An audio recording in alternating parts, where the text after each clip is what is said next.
Quando acontece uma morte, muitas pessoas ouvem falar da necessidade de fazer o inventário de bens, mas muitos possuem dúvidas sobre esse processo. Após o falecimento, os herdeiros precisam dar início ao inventário, na qual se apura os bens, as dívidas e os direitos do falecido para que haja divisão entre os sucessores. Acompanhe neste programa todas as características do inventário extrajudicial, também conhecido como administrativo, e fique por dentro das vantagens em relação ao processo por meio do Poder Judiciário.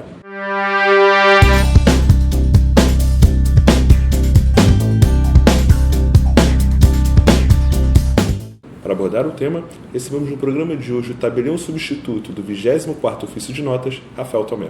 Rafael, obrigado pela presença. É um prazer recebê-lo aqui na TV Cresce Rio. Prazer é todo meu, agradeço o convite.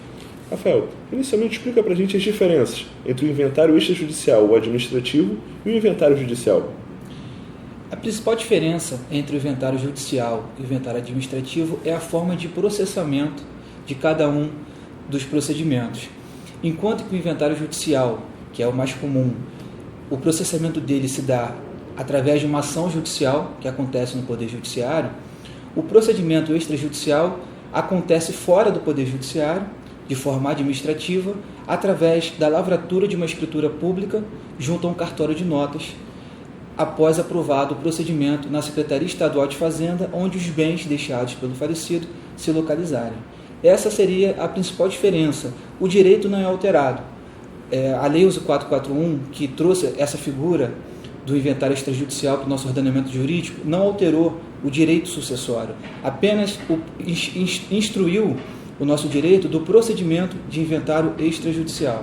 Rafael, existem fatores que impossibilitam a realização do inventário extrajudicial? Quais são eles? Caio, o legislador da Lei 11.441 de 2007, ele trouxe 3 condições para que seja realizado um inventário administrativo. As condições seriam a inexistência de testamento válido deixado pelo falecido, a inexistência de litígio entre os herdeiros ou interessados e também a inexistência de herdeiros menores ou incapazes. Entretanto, houve uma alteração aqui no estado do Rio de Janeiro, no ano de 2017. A Corregedoria de Justiça do Rio de Janeiro alterou o artigo 297 da Consolidação de Normas do Rio de Janeiro, em função de 2 enunciados aprovados em 2 jornadas de direito, uma acontecida no CNJ e a outra acontecida no Instituto de Direito de Família. Com isso, através da Resolução 21 de 2017, ela permitiu a realização do inventário por escritura pública, mesmo quando o falecido tenha deixado o testamento, desde que o testamento seja aprovado através de um processo judicial de cumprimento e registro de testamento, e as outras 2 condições, que seriam a inexistência de herdeiros menores ou incapazes e a inexistência de litígio, também sejam atendidas. A partir disso, é possível hoje a realização do inventário, mesmo quando tenha sido deixado o testamento, desde que nessas condições. Geralmente, por ser mais rápido e menos custoso, o inventário extrajudicial é o mais indicado quando não há impedimentos. Quais os principais passos para a realização desta modalidade? E existem outras vantagens? Caio, respondendo primeiro quanto às vantagens do procedimento extrajudicial, eu poderia dizer que a principal delas é o tempo de processamento. Uma ação judicial de inventário tende a demorar um pouco. Entretanto, na cidade do Rio de Janeiro, por exemplo, na verdade no estado do Rio de Janeiro, por exemplo, um procedimento de inventário extrajudicial pode hoje ser realizado em até um mês. Essa seria a principal vantagem. Agora, em relação a como processar esse procedimento de inventário extrajudicial, também é bem simples. Ele se inicia junto à Secretaria de Fazenda do Estado, onde os bens deixados pelo falecido estão localizados. Pode existir, inclusive, até mais de um Estado envolvido nesse procedimento.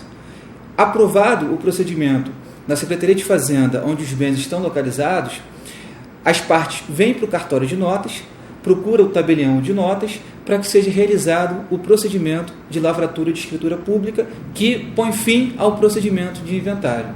Vamos agora à pergunta do corretor de imóveis. Professor, o senhor poderia me esclarecer quais são os documentos necessários para fazer um inventário extrajudicial?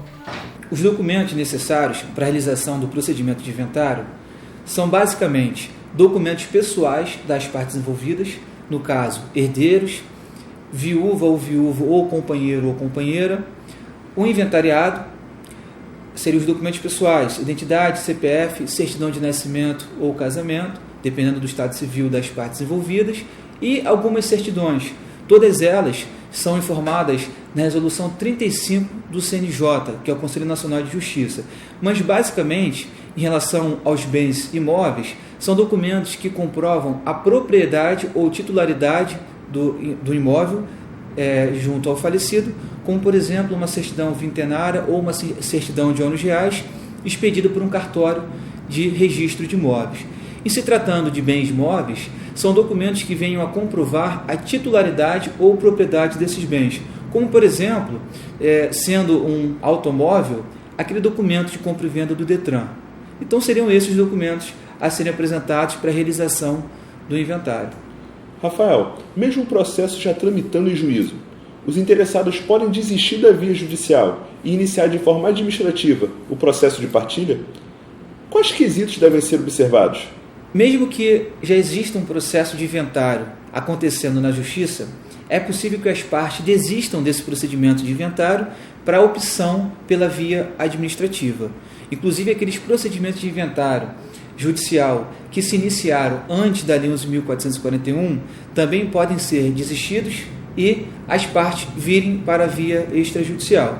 Para isso, é muito simples. Basta que o advogado que representa os herdeiros, ou viúva ou viúvo, daquele procedimento de inventário extrajudicial, atravesse uma petição ao juízo que processa aquela ação de inventário judicial, pedindo o cancelamento daquele processo de inventário judicial em função da opção pelas partes interessadas pela via extrajudicial. Feito isso, aprovado a desistência pelo juízo competente, as partes agora procuram um cartório de notas de livre escolha para a celebração do procedimento de inventário extrajudicial. Para finalizar, deixe um recado para o corretor de imóveis que está nos assistindo nesse momento. Eu procuro sempre passar aos corretores de imóveis, toda vez que tenho oportunidade de falar para eles, da importância do papel do corretor enquanto garantidor da segurança jurídica dos negócios imobiliários acontecidos no Brasil. Então, conhecer um pouco do direito sucessório, conhecer o funcionamento de um procedimento de inventário, seja ele judicial, seja ele extrajudicial, é de extrema importância para que, no exercício da sua função de garantidor da segurança jurídica, enquanto corretor de imóvel, ele possa passar tranquilidade para seus clientes no momento da realização de uma aquisição ou de uma alienação de um bem imóvel. Rafael, obrigado pela presença mais uma vez, pelo conteúdo passado aos corretores de imóveis neste programa. Eu que agradeço o convite e me coloco mais uma vez sempre à disposição. Obrigado. Corretor de imóveis. Vimos no programa de hoje as características do inventário extrajudicial. Tem alguma sugestão de tema ou uma dúvida sobre o mercado imobiliário? Então encaminhe para a gente através do e-mail que está aparecendo aqui embaixo da tela. Sua participação é sempre fundamental para o crescimento da TV Cresce Rio. Um grande abraço, te aguardo no próximo programa.